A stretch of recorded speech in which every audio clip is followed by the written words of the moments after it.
Welcome to novel by Majid. میرا نام ماجد حسین ہے اور میں آپ کے لیے لے کر آیا ہوں قربت جانا کی قسط نمبر 2، جس کی رائٹر ہے مرحا راجپوت۔ اور ایپیسوڈ شروع کرنے سے پہلے آپ جلدی سے اس ویڈیو کو لائک کر دیں تاکہ ہماری ویڈیو دوسرے ریڈرز تک بھی جا سکے، اور ہمارے چینل کو سبسکرائب نہیں کیا تو سبسکرائب کر لیں۔ چلتے ہیں ایپیسوڈ کی طرف۔ جیسے ہی وہاں پر روشنی پہلے اس نے جانچتی نظروں سے ارد گرد کا جائزہ لیا، لیکن ان کے آس پاس کوئی بھی نہیں تھا۔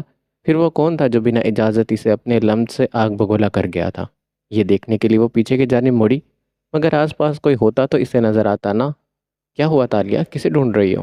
نورے نے اسے متلاشی نظروں کو دیکھتے تفتیش سے پوچھا تھا۔ یہ تمہارا چہرہ کیوں اتنا لال پڑ رہا ہے؟ ریم نے اس کے چہرے پر ہاتھ رکھ کر اسے غور سے دیکھا تھا، جہاں یکدم ہی غصہ چھلکنے لگا تھا۔ تم دونوں کو پتا ابھی کیا ہوا؟ وہ جاہل شخص نہ جانے کون تھا، چھوڑوں گی نہیں میں اسے۔ اپنے ہاتھ کی ہتھیلی کو اپنی انگلی کی پوروں سے رگڑتی وہ اس کے لمس کو مٹانے کی بھرپور کوشش کرنے لگی۔ یہ تو بتاؤ ہوا کیا ہے؟ تالیہ کا بازو تھام کر اسے میز کے پاس لاتی ریم جانکاری والے لہجے میں پوچھتی، کرسی گھسیٹ کر اسے بٹھانے لگی تھی۔ یہ ابھی کلب میں اندھیرا ہوا تھا نا، نہ جانے کون میرے پاس آیا اور میرے ہاتھ پر کس کر گیا۔ تیش میں بولتی وہ ان دونوں کو دیکھ کر بتانے لگی، جو اب اپنی اپنی کرسی سنبھالتی اس کے پاس ہو کر بیٹھ گئی تھی۔ لیکن اس کی بات سنتے ہی نورے اور ریم دونوں ہی بے اختیار کہکہ لگا گئی تھی۔ کسی نے کس کی؟ وہ بھی تمہیں؟ نورے اور ریم کے ہاتھوں پر ہاتھ مارتی اس کی بات پر کہکے لگا کر ہنسنے لگی تھی۔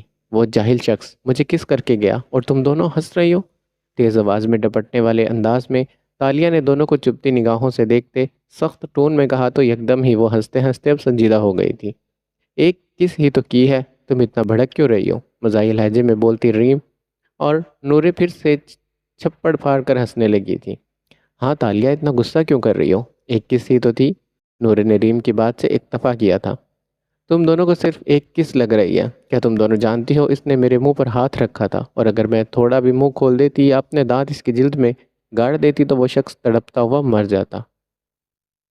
چنگاڑتے لہجے میں بولتی وہ بے دھیانی میں اپنے منہ سے چگل گئی تھی۔ حالانکہ نورے اور ریم اب ایک دم نہیں ساکت ہو گئی تھی۔ انہیں تالیہ سے یہ امید نہیں تھی، اس کا مطلب اس نے نشہ کرنا پھر سے شروع کر دیا تھا۔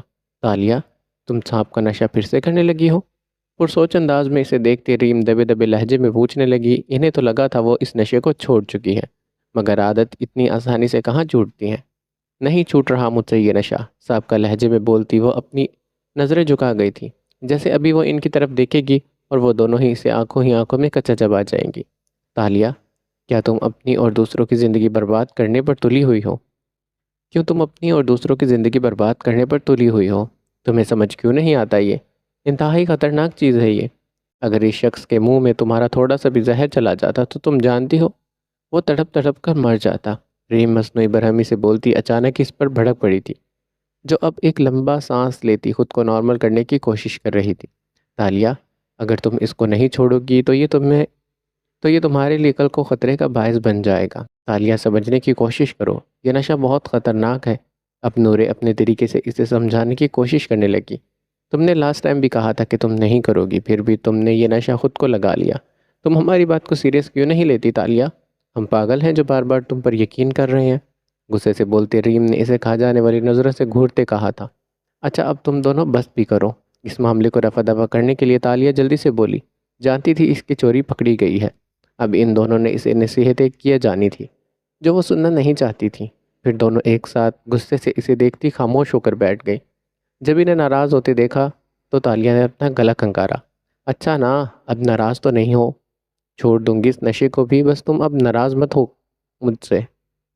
پیار سے بولتے اس نے اپنے دونوں ہاتھ ان دونوں کے ہاتھوں پر رکھے، مگر وہ رخ موڑتی خاموش رہی، جیسے کہنا چاہ رہی ہوں ہمیں نہیں کوئی بھی بات کرنی تم سے، آج کا لنچ میری طرف سے ہے تم دونوں کو۔ انہیں راضی کرنے کا اسے ایک اچھا آخری طریقہ یہی نظر آیا تھا۔ کیا سچ میں؟ ریم فوراً سے اس کی طرف دیکھتی یقین دہانی کرنے لگی۔ ریم خانم، تم جتنی بھی چوریاں کیوں نہ کر لو، رہنا تم نے کنجوس ہی ہے۔ ڈنر پر انہیں ریم نے بلایا تھا، مگر اب اپنے پیسے نہ لگنے کی صورت میں اسے جو خوشی ملی تھی وہ کافی زیادہ تھی۔ آہستہ بولو تالیہ، کیوں میرا پردہ فاش کرنے پر تلی ہو؟ ریم نے ڈپٹنے والے انداز میں کہتے اسے ارد گرد نگاہیں دوڑائی تھی۔ اب لوگوں کو کیا پتا کہ تم ہی کرائم لیڈی ہو؟ نوری نے بھی اس کی گفتگو میں حصہ لیا تھا۔ ہاں، لوگوں کو تو پتہ نہیں مگر تمہارے ذریعے ضرور پتہ چل جانا ہے۔ وہ ایک ایک لفظ پر زور دے کر بولی تو ان دونوں نے ایک ساتھ کہا لگایا تھا، ریم خانم، ویسے تمہارے اتنے چہرے اور نام ہے کہ اگلا بندہ ہی کنفیوز ہو جائے۔ نورے نے اس بار بولتے شانے اچکائے، اسے زیادہ ان چیزوں میں تجسس نہیں تھا، اسی لیے وہ ان دونوں کے درمیان کم ہی بات کیا کرتی تھی۔ اب اگلے بندے کو کیا پتا ہو، ریم بھی یہی ہے کہ خانم بھی یہی ہے، کرائم لیڈی کا بھی یہی ہے، کرائم لیڈی بھی یہی ہے، اور بینکاک کی ڈیول کوئن بھی یہی ہے۔ سرگوشی نما بولتے اس نے ریم کے چہرے کی طرف دیکھا۔ اس نے بھی صبح والا میک اپ کر رکھا تھا، جتنا اونچا تم دونوں بول رہی ہو نا، ضرور کسی نہ کسی نے سن لیا ہوگا۔ اس نے ایک بار پھر سے چاروں طرف نگاہیں دوڑائی۔ اچھا تو ریم، تم کیا کسی بھی بے اچھا تو ریم تم کیا ہر کسی سے بھیس بدل کر ملتی ہو؟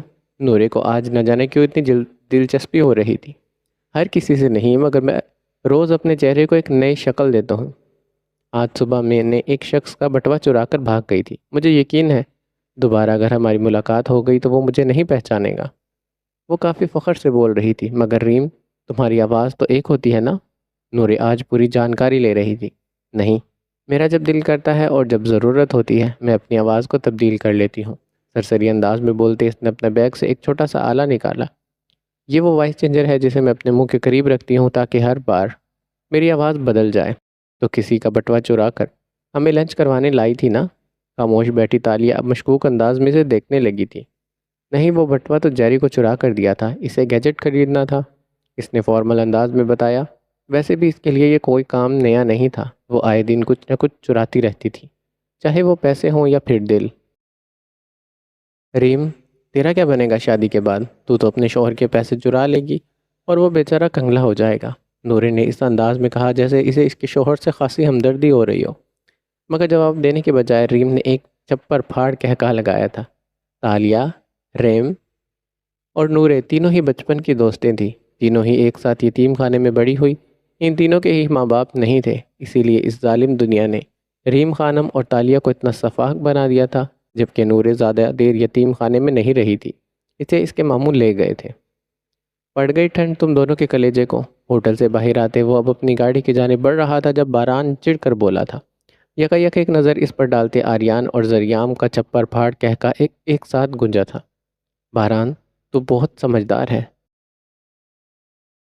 ثبوت بھی ساتھ لایا ہے تاکہ ہم دیکھ سکیں۔ اپنے پیٹ پر ہاتھ رکھتے زیام لٹ مارنے والے انداز میں بولا تھا، تم دونوں پاگل تو نہیں ہوگے یا کھڑے کھڑے ہی مرگی کے دورے پڑنے لگے ہیں؟ ابھی وہ زچ ہو کر بول ہی رہا تھا جب آریان نے اس کا ہاتھ کھینچتے اس کے سامنے کیا، جہاں ہتھیلی پر تالیہ کی لپسٹک کے نشان موجود تھے۔ کمینو، تم لوگ ہنس رہے ہو مجھ پر؟ غصے سے وہ ان کی جانب لپکا جب زیام شاجلدی سے آریان کے پیچھے ہوا تھا۔ باران، تو بھڑک کیوں رہا ہے؟ یہ لے ٹیشو صاف کر لے۔ اپنی ہنسی کو دباتے آریان نے فوراً سے ٹیشو پیپر ان کی طرف بڑھایا تھا،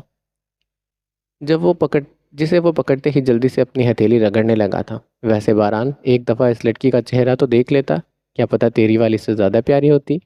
زیام شاہ خاصا مذاق میں بولا تھا۔ باران کے کہنے پر ان دونوں نے کلب کی لائٹ آف کی تھی، پھر باران نے بغیر اس کے چہرے پر نظر ڈالے اس کے نیلے چمکتے ہوئے ہائی ہیلز والے جوتوں پر اپنی نظر ٹکائی تھی، جو اندھیرے میں بھی چمک دھمک رہی تھی۔ تو نہیں بچے گا آج میرے ہاتھوں۔ اگر باران خان زادہ کو پتہ ہوتا کہ وہ وہی لڑکی ہے جس کے عشق میں وہ پاگل ہوتا ہے، اسے کب کا ٹریس کر رہا ہے، تو وہ کبھی بھی یہ لپسٹک کا داغ اپنی ہتھیلی سے صاف نہ کرتا۔ مگر افسوس، اس نے تالیہ تبریز خان کا چہرہ نہیں دیکھا تھا۔ لنچ کرنے کے بعد وہ شام کو 6 بجے گھر لوٹی۔ نورے انہیں اپنے ہی فلیٹ پر لے آئی تھی، مگر دروازہ پہلے سے ہی کھلا تھا۔ دروازہ کھلا دیکھ کر وہ ڈر تو گئی تھی، لیکن پھر اسے خیال آیا میڈ نے کھلا چھوڑ دیا ہوگا جسے اس نے اشی کی دیکھ بھال کے لیے رکھا تھا۔ یہ سوچ آتے ہی وہ تھوڑا سا مطمئن ہوتی اندر قدم بڑھا گئی تھی۔ اندر جاتے ہی اس کی پہلی نظر ہال پر پڑی، جہاں اس کے ماموں اور ممانی جان کب سے ان کا انتظار میں بیٹھے تھے۔ ماموں جان، ممانی جان، آپ کب آئے؟ حیرت خوشمندی سے انہیں دیکھتی نورے ان کی جانب بڑھی تھی، جبکہ ریم نے آتے ہی سلام لینے کے بعد سب سے پہلے ایشی کو اٹھایا تھا، جو اس کی گود میں آنے کے لیے بے چین ہو رہا تھا، اور تالیہ بیگ رکھتے ہی نورے کے ساتھ جا بیٹھی۔ آپ مجھے کال کر لیتے، میں جلدی آ جاتی۔ وہ ممانی جان کے ساتھ بیٹھی تھی، اس لیے انہوں نے نورے کو پیار سے اپنے حصار میں لیا تھا۔ ہماری بیٹی اتنی دیر کے بعد کہیں گئی تھی، ہم کیوں ڈسٹرب کرتے والا؟ ممانی جان نے پیار سے اس کی طرف دیکھ کر کہا تھا۔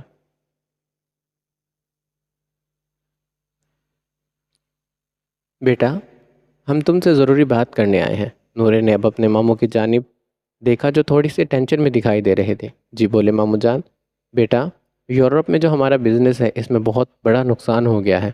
مینیجر سے کچھ بھی ہینڈل نہیں ہو رہا، اس لیے مجھے اور تمہاری مامی جان کو کل کی فلائٹ سے یورپ جانا پڑے گا۔ ان کے لہجے میں فکر واضح تھی۔ اسی لیے تم تو جانتی ہو ہم تمہیں اکیلے نہیں چھوڑ سکتے، پریشانی سے چور لہجے میں انہوں نے کہا تھا۔ ماموں جان آپ فکر کیوں کرتے ہیں؟ آپ بے فکر ہو کر چلے جائیں، تالیہ ہے نا میرا خیال رکھ لے گی، ویسے بھی اوپر والے فلیٹ میں ہی تو رہتی ہے۔ نورے نے چٹکی سے حل نکالا تھا۔ بیٹا تالیہ بھی ایک لڑکی ہے، فی الحال تمہیں کسی مضبوط سہارے کی ضرورت ہے۔ اگر تمہارے بابا اور تمہارے چاچو تم تو پہنچ گئے تو ہمیں ڈر ہے کہیں وہ کچھ برا نہ کر دیں یا تمہیں ہم سے دور نہ لے جائیں۔ نورے کے بابا اور اس کے چاچو اسے کب سے ڈھونڈ رہے تھے۔ حویلی کی ساری جائیداد نورے کے نام پر تھی، اسی لیے وہ پاگلوں کی طرح نورے کو ڈھونڈ رہے تھے۔ نورے کے باپ نے نورے کی ماں کا قتل کیا تھا۔ نورے کا باپ نشے کی حالت میں اس کی ماں کو قتل کر کے جا چکا تھا، اور بیچاری 7 سالہ نورے کچھ نہیں کر سکی تھی۔ اگر وہ اپنی ماں کو اس درندے سے بچاتی تو اس کا باپ اس معصوم سی بچی کو پیٹنے لگ جاتا۔ نورے کی ماں کو مار مار کر نوبت یہاں تک آ پہنچی تھی کہ اس نے آخر اس کی ماں کا گلا ہی دبا دیا تھا، جس کی وجہ سے وہ تڑپنے لگی۔ پھر اس نے پاس پڑی چھری اٹھا کر اس کے نبض کاٹ ڈالی۔ اس کی چند آخری سانسیں ہی باقی تھی جب وہ ان دونوں ماں بیٹی کو چھوڑ کر وہاں سے چلا گیا تھا۔ اس کے جاتے ہی نورے بھاگتی اپنی ماں کے پاس آئی۔ ماما، بابا نے یہ کیا کر دیا؟ وہ مسلسل رو رہی تھی۔ نورے میرے بچے، جاؤ جلدی سے مریم آنٹی کو بلا لاؤ۔ اس کی ماں کا سارا خون بہہ چکا تھا، وہ بس اب چند سانسوں کی محتاج تھی۔ تو نورے بھاگتی ہوئی ساتھ والے گھر سے مریم آنٹی کو بلا لائی۔ مریم اپنی دوست کو اس حالت میں دیکھ کر تڑپ ہی گئی تھی۔ شرنیلا، تمہارا اتنا خون بہہ گیا ہے، کیسے ہوا یہ سب؟ کس نے کیا؟ جلدی اٹھو، ہسپتال چلیں۔ وہ پریشانی میں بول رہی تھی جب شرنیلا بھاری بھاری سانسیں لیتی سے مخاطب کرنے لگی۔ مریم، میری بات سنو۔ اس کا تنفس بھاری ہو رہا تھا۔ مریم، میرے پاس وقت نہیں ہے، تم میری بچی کو یتیم خانے میں چھوڑ آؤ، اور میرے بھائی کو فون کرو وہ میری بچی کو لے جائیں، ورنہ وہ میری بیٹی کو نوچ لے گا، اسے بھی مار ڈالے گا۔ شرنیلا، یہ تم کیا بول رہی ہو؟ کس نے کیا ہے یہ سب؟ مریم نے ایک نظر نورے پر ڈالی جو خاموشی سے آنسو بہہ رہی تھی۔ نورے کا باپ، وہ میری بچی کو بھی مار دے گا، تم اسے لے جاؤ۔ اگر وہ نورے کا پوچھے تو اسے یہ کہنا اس کے ماموں جان اسے لے گئے ہیں۔ مریم، میری بچی کو بچا لو، اسے یہاں سے لے جاؤ۔ انہیں اب سانس لینے میں دقت ہونے لگی تھی۔ شرنیلا، جب وہ بغیرت شخص تمہیں مار رہا تھا تو تم نے شور کیوں نہیں ڈالا؟ کیوں نہیں بلایا کسی کو؟ کیوں خاموش رہی تم؟ کیوں تم نے یہ سب کچھ برداشت کیا؟ مریم کے آنسوؤں نے بھی اب رفتار پکڑ لی تھی۔ مریم، اس نے مجھے دھمکی دی تھی کہ میں شور کیسے ڈالتی، ورنہ اس نے میرے ساتھ میری بچی کو بھی مار دینا تھا۔ شرنیلا، تم ہمت کر کے اٹھو، ہم ہسپتال چلیں گے، تم ٹھیک ہو جاؤ گی، تمہیں کچھ نہیں ہوگا۔ نہیں مریم، میرے پاس وقت نہیں ہے، تم جلدی سے میری بیٹی کو لے جاؤ اور یتیم خانے میں چھوڑ آؤ، تاکہ وہاں سے میرے بھائی اسے اپنے ساتھ لے جائے اور اس کے باپ کو میری بچی کی بھنک بھی نہ لگے۔ یہ وہ آخری بات تھی جو اس کی زبان سے ادا ہوئی، پھر اس کے بعد اس کی چند سانسیں ختم ہوئی، جبکہ مریم نے اسے یتیم خانے چھوڑ کر سب سے پہلے اس کے بھائی کو بتایا، اور جیسے ہی انہیں پتہ چلا وہ سب کچھ چھوڑ چھاڑ کر یورپ سے پاکستان آ گئے۔ انہوں نے نورے کے باپ کو اریسٹ کروا دیا اور کچھ دن تو انہوں نے نورے کو یتیم خانے میں ہی رکھا، مگر جلد وہ اسے وہاں سے لے کر ایک فلیٹ میں شفٹ ہو گئے۔ نورے کے ماموں جان کا ایک بیٹا تھا، وہ ساتھ نہیں آیا تھا، اور وہی تھا یورپ میں۔ نورے نے تب سے لے کر اب تک صرف اس کا نام ہی سنا تھا، کبھی اسے دیکھا نہیں تھا۔ پھر اسی طرح اس کے ماموں اس کے ساتھ پاکستان میں رہے، جبکہ قتل کے جرم میں نورے کے باپ کو 13 سال کی سزا سنائی گئی، لیکن جیسے ہی وہ اپنی سزا پوری کرتے جیل سے رہا ہوا، اور پچھلے 2 سالوں سے وہ نورے کی تلاش میں تھا، مگر نورے کے ماموں ابرار نے اسے الگ فلیٹ لے کر دے دیا تھا تاکہ وہ آسانی سے رہے، اور وہ کہاں رہتی ہے اس کی خبر اس کے باپ اور چچا کو بھی نہ ہو سکے۔ اس واقعے کے بعد نورے کو نفرت ہو گئی مرد ذات سے۔ وہ ڈرپوک بھی تھی، کمزور بھی تھی۔ اس نے اپنا ذہن بنا لیا تھا وہ پوری زندگی شادی نہیں کرے گی، اسے کسی مرد کی ضرورت کبھی نہیں تھی، اور نہ ہی وہ کسی مرد کو اپنی زندگی میں شامل کرنا چاہتی تھی۔ پہلے تو وہ اپنے ماموں کے ساتھ ان کے گھر رہا کرتی تھی، مگر جب ان کا بیٹا اپنی پڑھائی ختم کر کے واپس پاکستان آیا، پھر وہ تب سے خود ہی الگ ہو گئی تھی۔ مرد ذات سے اس کا بھروسہ ختم ہو چکا تھا، مرد اس کی زندگی میں اہمیت نہیں رکھتے تھے۔ اپنے باپ کی وجہ سے آج وہ اس مقام پر تھی۔ اسے اگر کہا جائے کہ کسی مرد پر بھروسہ کرنے کو تو وہ کبھی نہیں کرے گی۔ ماموں آپ پریشان مت ہوا کریں، کچھ نہیں ہوتا۔ وہ ابرار صاحب کے ہاتھ پر اپنا ہاتھ رکھ گئی تھی۔ بیٹا، تم سے میری ایک گزارش ہے، کیا تم میری بات مانو گی؟ نورے کی جانب دیکھتے وہ بڑے مان سے بولے تھے۔ جی ماموں آپ حکم کریں۔ آج تک کون سی بات ہے میں نے آپ کی نہیں مانی، بلکہ میں تو پوری زندگی آپ کے احسان مند رہوں گی۔ آپ نے میرا اتنا ساتھ دیا۔ اس کا لہجہ مشکور ہوا تھا۔ بیٹا میں چاہتا ہوں تم نکاح کر لو میرے بیٹے سے۔ رک رک کر وہ بولتے نورے کے چہرے کی طرف دیکھ رہے تھے جہاں یکدم سے ایک رنگ آیا اور ایک رنگ گیا۔ وہ جانتے تھے نورے نکاح نہیں کرنا چاہتی، مگر وہ اس مشکل وقت میں اسے کس کے حوالے کر کے جاتے۔ بیٹا میں جانتا ہوں مجھے یہ بات نہیں کرنی چاہیے، مگر میں تم سے ایک گزارش کرتا ہوں، صرف چند مہینوں کے لیے تم زیام سے نکاح کر لو اور ہمارے گھر سیٹل ہو جاؤ۔ بعد میں چاہے تم خلا لے لینا، ہمیں کوئی اعتراض نہیں ہوگا۔ ان کی کہی بات نورے کے سر کے اوپر سے گزر گئی تھی۔ وہ تو اچانک سے ہی سن ہو گئی تھی، ان کے چہرے کو دیکھنے لگی۔ مگر ماموں نکاح کرنا ضروری ہے کیا؟ میں ویسے بھی تو آپ کے گھر رہ سکتی ہوں۔ الجھے ہوئے لہجے میں اس نے اپنے الفاظ جوڑے تھے۔ بیٹا تم دونوں ایک گھر میں رہو گے بغیر نکاح کے، یہ مناسب نہیں ہے۔ نکاح کا صرف حوالہ دینا ہے، وہ صرف تمہاری حفاظت کرے گا، اس سے زیادہ کچھ نہیں۔ تحمل بھرا انداز نورے کو تھوڑا سا پرسکون کر گیا تھا۔ اگر تمہیں نکاح نہیں کرنا تو ہمارے ساتھ یورپ چل سکتی ہو، ممانی جان نے ٹھہراؤ بھرے لہجے میں کہا تھا۔ نہیں میں پہلے ہی ان کے نہیں میں پہلے ہی ان کی اتنی احسان مند ہوں، اور زیادہ نہیں ہو سکتی۔ وہ سوچ رہی تھی جب تالیہ نے اسے کوہنی مار کر ہلایا تھا۔ نہیں ممانی جان آپ کا بہت شکریہ، مجھے یورپ نہیں جانا، اور پھر ایشی بھی یہیں ایڈجسٹ ہو چکا ہے۔ اس نے اپنے 2 سال کے بیٹے کی طرف دیکھا جو ریم کے ساتھ مستیوں میں مگن تھا۔ نورے پھر تمہارا کیا فیصلہ ہے؟ میں تمہیں زیام کی گارنٹی دیتا ہوں، وہ بہت اچھا ہے، تمہیں کبھی بدگمان نہیں کرے گا۔ ابرار صاحب کا لہجہ مضبوط تھا۔ ماموں جان میں آپ کے فیصلے سے کیسے انکار کر سکتی ہوں، مگر آگے وہ کچھ نہیں بولی تھی، خاموش ہو گئی، جبکہ ماموں جان اس کی بات سننے کے لیے بے چین ہو رہے تھے۔ مگر کیا بیٹا؟ ماموں جان نے پوچھا تھا۔ مگر میری کچھ شرطیں ہیں۔ وہ بولتے ہوئے تھوڑا سا ہچکچا رہی تھی، کہیں انہیں برا ہی نہ لگ جائے۔ ہاں بولو نا نورے بیٹا۔ یہ نکاح صرف کاغذی رشتہ ہوگا، وہ میری زندگی میں دخل اندازی نہیں کریں گے اور مجھ سے دور رہیں گے، پھر آپ کے آتے ہی میں طلاق لے لوں گی۔ اس نے اپنی شرائط رکھی تھی۔ جیسا تم چاہو نورے ویسا ہی ہوگا۔ ممانی جان نے شفقت سے اسے گلے لگایا۔ ٹھیک ہے میں تیار ہوں اس نکاح کے لیے۔ اسے اس کے بولے الفاظ ان دونوں کو سکون پہنچا گئے تھے، ورنہ انہیں تو لگا تھا وہ نہیں مانے گی۔ خیر وہ نافرمان نہیں تھی جو اپنے بڑوں کی بات نہ مانتی۔ اس نے بات کو سمجھنے کی کوشش کی تھی، پھر حل اسے یہی ایک نظر آیا تھا۔ واٹ بابا، آپ نے میرا نکاح کا فیصلہ بھی کر لیا اور مجھے بتایا تک بھی نہیں؟ ان کے سامنے کھڑا زیام یہ بریکنگ نیوز سن کر شاکڈ ہو گیا تھا۔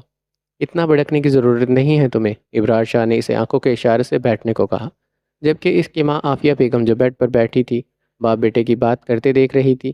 بابا وہ لڑکی کون ہے؟ میں اسے نہیں جانتا، آپ کیسے کسی اجنبی سے میرا نکاح کر سکتے ہیں؟ کرسی پر بیٹھتے وہ پریشانی سے بولا تھا۔ بھانجی ہے وہ میری۔ کیا؟ آپ کی بھانجی؟ آپ نے تو پہلے کبھی اس کے بارے میں نہیں بتایا۔ وہ حیران کن اور مشکوک انداز سے اپنے ماما اور بابا کو دیکھنے لگا جو پرسکون تھے۔ بس ضروری نہیں سمجھا تھا، انہوں نے لاپرواہی سے کہا۔ پھر اب بتانا کیوں ضروری سمجھا؟ کیوں نکاح کرنا ہے تمہیں اس سے؟ کیونکہ نکاح کرنا ہے تمہیں اس سے، تحفظ فراہم کرنا ہے تم نے اسے، اس کی حفاظت کرنی ہے، اس کا محافظ بن کر رہنا ہے۔ انہوں نے اسے اس کی ذمہ داری کی تفصیل بتائی۔ بابا میں نکاح کر رہا ہوں یا بچی گود لے رہا ہوں؟ زریام نے تنزیہ بولتے ان کی بات کا مذاق اڑایا تھا۔ زیام میں سیریس ہوں۔ بابا آئی ایم سوری۔ بابا آئی ایم آلسو۔ یکدم سے سنجیدہ ہوتے وہ بھی زیر لب بولا تھا۔ نکاح کل شام کو ہے، لوکیشن سینڈ کروں گا، وہاں پر پہنچ جانا۔ بابا اتنی بھی کیا جلدی ہے؟ اسے سمجھ نہیں آ رہا تھا آخر سب کچھ اتنا جلدی کیوں ہو رہا ہے۔ تم جانتے ہو کل رات 12 بجے ہماری یورپ کی فلائٹ ہے، تو اس سے پہلے نکاح ہو جانا چاہیے۔ بابا آپ اپنی بھانجی کو اپنے ساتھ کیوں نہیں لے جاتے؟ میرے گلے کیوں ڈال رہے ہیں؟ زیام شاہ کا بیزاریت بھرا لہجہ۔ وہ نہیں جانا چاہتی یورپ، ہم اس پر زبردستی کچھ بھی مسلط نہیں کر سکتے۔ بھانجی کا تو بڑا خیال ہے، بیٹی پر جو زبردستی مسلط کر رہے ہیں اس کا کیا؟ اس کا لہجہ کرواہٹ سے بھرپور تھا، جیسے وہ اپنا سارا غصہ ان کی بھانجی پر نکالے گا۔ زبردستی نہیں، تمہاری رضامندی سے ہوگا نکاح۔ انہوں نے اس کی طرف دیکھتے ایک ٹانگ پر دوسری ٹانگ چڑھائی۔ اگر میں رضامندی ہی ظاہر نہ کروں تو؟ انتہائی بے لچک لہجہ اپنایا گیا، سوال ہی پیدا نہیں ہوتا۔ وہ کڑک لہجے میں بولتے اسے دیکھنے لگے، شاید انہیں اپنے بیٹے پر بڑا مان تھا کہ وہ ان کی بات ضرور مانے گا۔ بابا آپ جانتے ہیں مجھے لڑکیاں نہیں پسند، اس نے ناپسندیدگی سے بولتے شانے اچکائے تھے۔ پھر کیا تمہیں خسرے پسند ہے؟ ان کا انداز طنزیہ تھا۔ میں نے ایسا کبھی نہیں کہا۔ ایک دم سے وہ برہم ہوا تھا۔ پھر کیا وجہ ہے؟ مجھ سے نہیں دیکھے جاتے لڑکیوں کے نخرے۔ زایام نے ناپسندگی کی اصل وجہ بتائی تھی۔ کون دکھا رہا ہے تمہیں نخرے؟ وہ بہت معصوم ہے اور خاموش پسند ہے۔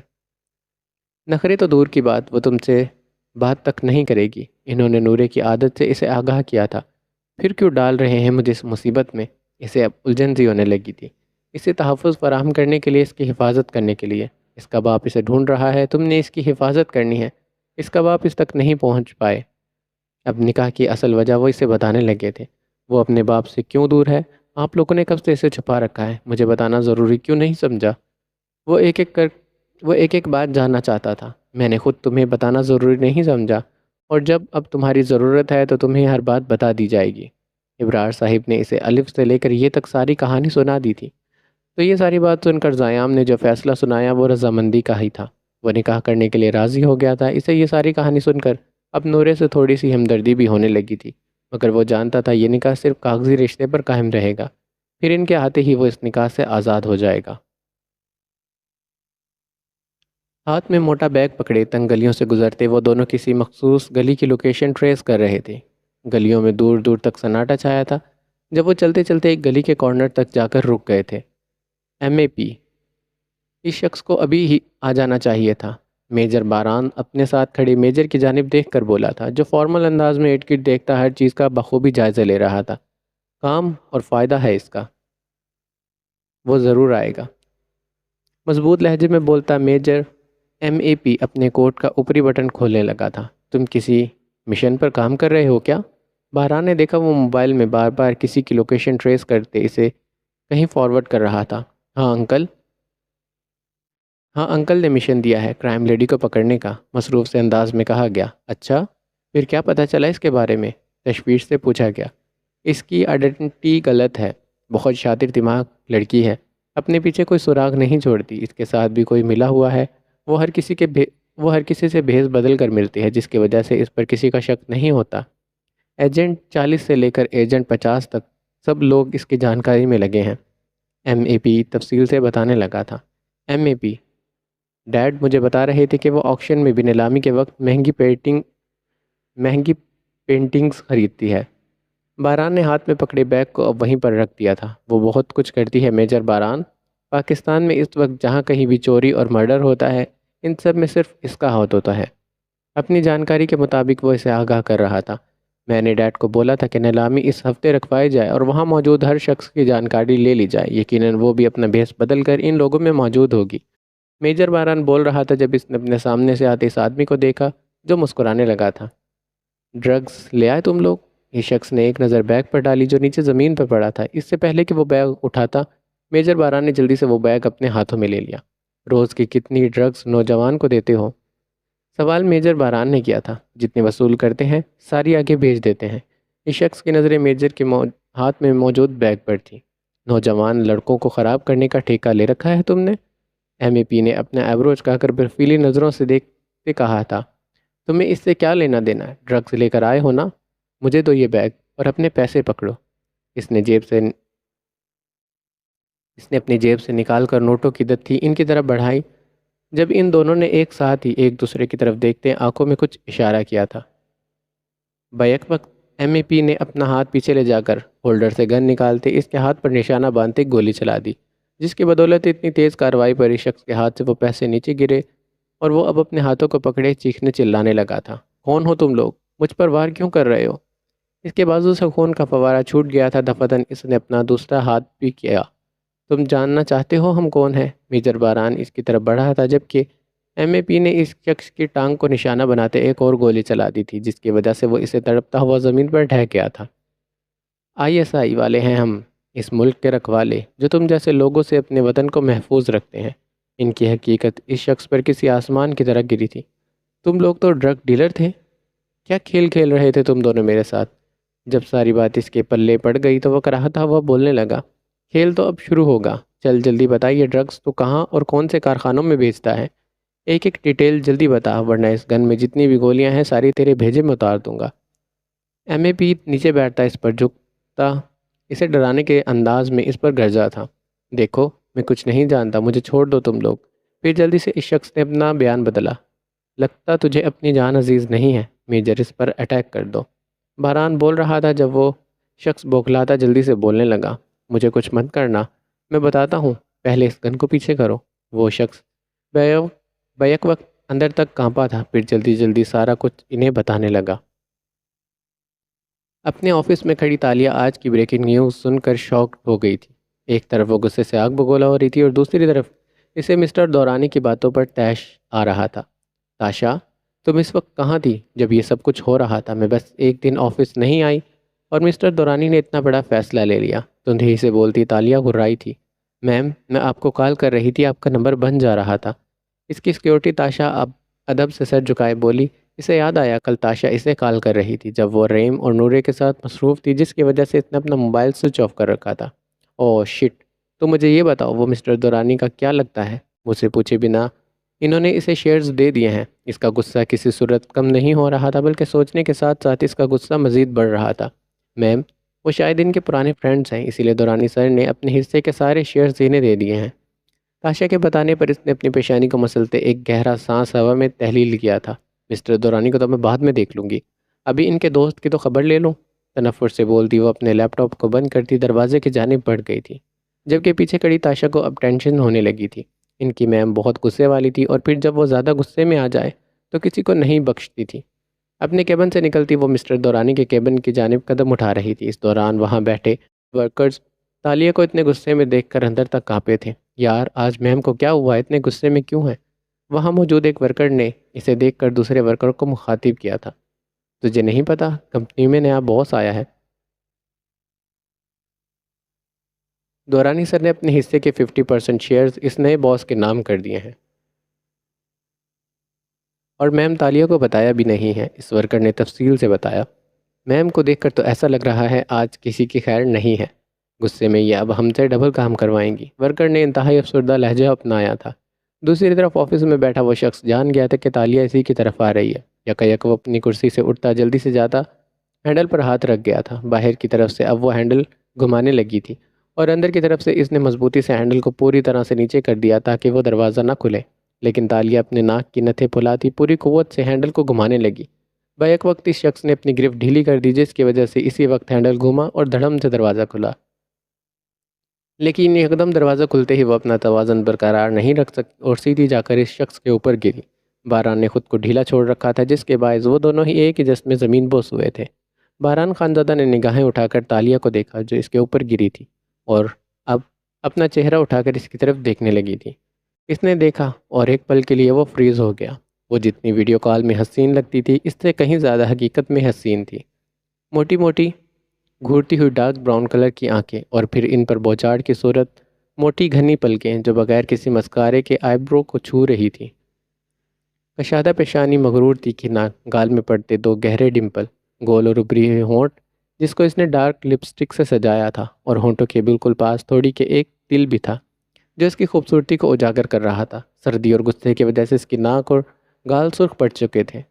وہ اب غصے سے اسے دیکھ رہی تھی جب باران نے موقع کا فائدہ اٹھاتے اس کے گلے میں لٹکتا وہ نفیس موتی والا لاکٹ جلدی سے کھینچا تھا، اور یہ کام اس نے اتنی تیزی اور ہوشیاری سے کیا تھا کہ اسے خود نہیں پتہ چل سکا کہ کیا ہوا ہے۔ اتنا شوق ہے آپ کو دوسروں پر گرنے کا مس تالیہ تبریز خان؟